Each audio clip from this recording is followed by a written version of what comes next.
Olá, pessoal. Então, vou deixar essa web aula gravada aí, certo? Vou deixar disponibilizada ainda hoje para vocês. Não vou poder dar aula ao vivo, ok?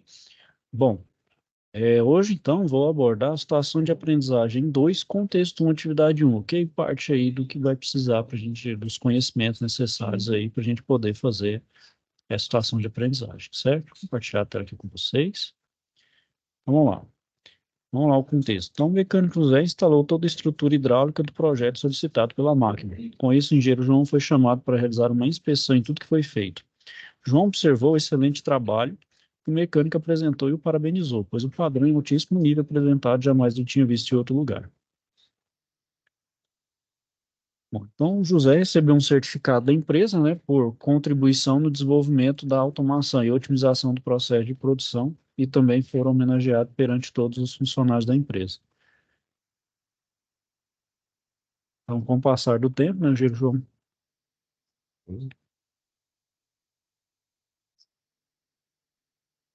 Então, o engenheiro observou que as peças do sistema hidráulico poderiam ser paradas por um cilindro pneumático, posicionado embaixo da esteira, pois antes elas paravam ao acionar o botão, que não garantia precisão na parada das peças. Atentou também que poderia ganhar mais tempo se o sistema fosse um pouco mais rápido, pois perdisse tempo pela forma de acionamento. Assim, solicitou que fossem feitos dois desenhos, um do sistema hidráulico e o outro do novo sistema pneumático. Pediu que o técnico José colocasse comandos elétricos para acionamento do mesmo, pois assim o sistema seria mais ágil e não perderia tanto tempo. Bom, pessoal, então aí, né, está pedindo para fazer uma coisa na área da um acionamento elétrico, né? Então, a gente viu na situação de aprendizagem anterior que ali, então, o meu sistema ele estava acionado puramente no mecânico, né? Tanto a parte hidráulica quanto pneumática. Agora a gente vai ver que hoje é muito aplicado na parte, né, na indústria, né? Acionamento elétrico, obviamente, mas a gente sabe que tem também um automatizado, que usa os sensores e outros equipamentos eletrônicos também, né? Então, os dispositivos elétricos aí, né, pessoal, que a gente vai ver, de comando, controle de sinalização aplicados à automação, tanto eletro-hidráulica quanto pneumática, né? Então, vamos lá. Então, para a gente primeiro ter noção, né, pessoal, da elétrica é parte da corrente e tensão. Então, o que que é corrente e tensão elétrica? Então, são duas coisas separadas que, ao mesmo tempo, né, obviamente estão juntos. São dois fenômenos físicos da elétrica, né? Então, a corrente elétrica são os elétrons caminhando, ou seja, é o fluxo de elétrons, né? Então, o elétron caminhando de um potencial menor, ou de maior para de menor potencial, né? Então, por isso, então, que gera tensão. Essa tensão é a diferença, esse desbalanceamento, de certa forma, entre uma carga e outra, né? Por isso que gera tensão. Daí, dessa tensão, gera o fluxo de corrente, né? Então, tensão nada mais é aquela força, né? Então, essa força que vai mover os elétrons aí, que de certa forma vai ser a força que vai fazer essa movimentação dos elétrons aí de um ponto para o outro. Bom, o que são as botoeiras, né? Botoeira, então, é um dispositivo elétrico acionado manualmente, né? Então, vamos ver aqui esse exemplo, né? Por exemplo, para acionar essa lâmpada, eu vou acionar, então, uma botoeira. Vou lá, vou clicar nela, vai passar a corrente, então, e vai acender a minha lâmpada. Então, a gente tem um botão que é o contato normalmente aberto, ou seja, no seu estado inicial ele fica aberto, ou seja, não está conectado ao circuito, que ao ser acionado, então, vai permitir fluxo de corrente elétrica ligando a lâmpada do sistema.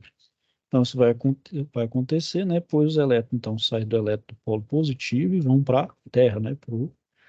Quando eles passam pela lâmpada, ela acende. Isso só vai acontecer se apertarmos aí a botoeira, né? Pois se não for acionada, a lâmpada permanecerá apagada, pois o circuito estará aberto, pedindo que os elétrons, então, cheguem até a lâmpada. Um motor elétrico é do tipo cogumelo, né? Ele tem essa característica que é mecânica, né? Então, ele vai ter dois contatos, sendo um aberto e um fechado, né? Então, o que vai distinguir esse aberto, né? Então, no centro dessa botoeira, né? Vai existir uma placa de coloração amarela que está encostada na mesma cor, ou seja, aqui está normalmente fechado e aqui embaixo vai estar normalmente aberto, né? Ou seja, se eu mudar o estado aqui, esse baixo fica normalmente fechado e o de cima fica normalmente aberto, e vice-versa. Bom, as chaves de fim de curso, né? Então, são equipamentos que podem ser tanto mecânicos como elétricos, né? Então, eles são utilizados para indicar o fim de uma operação e o início de outra, né? Também é muito utilizada essa chave fim de curso, né? E também pode ser acionado de forma elétrica e mecânica, né? E aqui tem sua simbologia correspondente.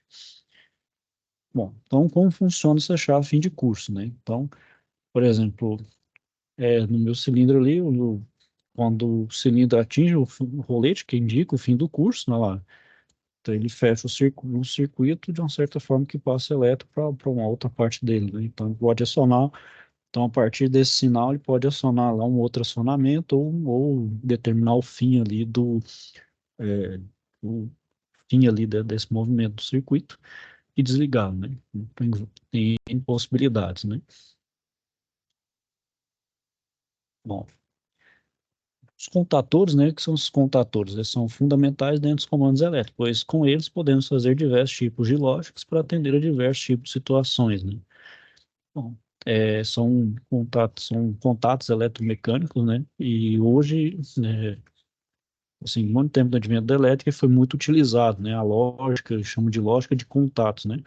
E hoje a gente sabe, né, pessoal, que eles estão sendo substituídos aí pelos CLPs, né? Então, o CLP está substituindo essa minha lógica. Então, ao invés de você usar números contados, onde eu posso estar sujeito a errar, né, dessa montagem dessa lógica, eu tenho, então, meu CLP. Então, eu vou traduzir toda essa minha lógica feita de contato aí fisicamente para um programa CLP, seja na linguagem que tenha disponível, seja o Ladder, Graph7, Bloco, etc., né?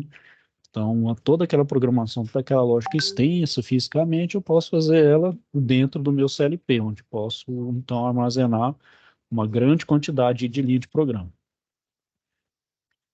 Bom,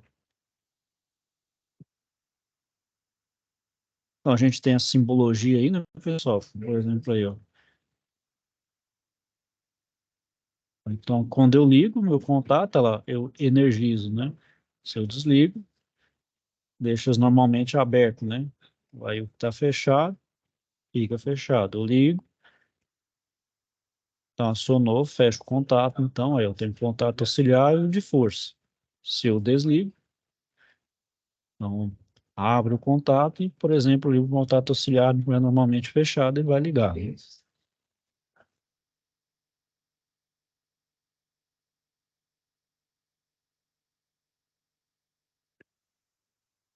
Ok, pessoal? Então, na próxima aula aí, eu vou falar então sobre algumas propriedades de produção aí do ar comprimido, né? A gente já viu da hidráulica, né? Do parte do óleo, compressibilidade do óleo, a gente vai ver depois do ar, né? Do ar pressurizado.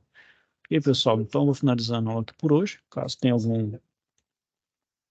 algum questionamento aí, ou dúvida, não deixe de procurar, ok? Aí eu vou abordar também sobre o que é para ser feito na atividade. Bom, hoje eu vou falar logo. Então, o que vocês vão fazer é desenvolver desenho do sistema eletrohidráulico e eleropneumático, certo?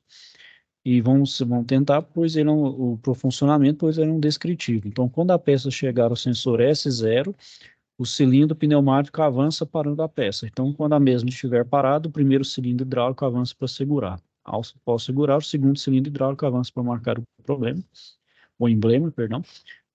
Peça marcada, recursos dos cilindros hidráulicos de forma simultânea. Quando o operador acionar o botão, a peça será liberada, pois o cilindro pneumático deverá recuar. E aqui, né, pessoal, eu creio que deixei disponibilizado para vocês aqui na aba biblioteca o simulador, né? Ó, tem um simulador, vocês podem estar utilizando ele para fazer o circuito, ok? Se tiver alguma dúvida, questionamento, pessoal, mais uma vez, não deixe de procurar, certo? Aqui para ajudar vocês, se for necessário, for preciso. Eu desejo então a todos aí, fiquem com Deus e até a próxima.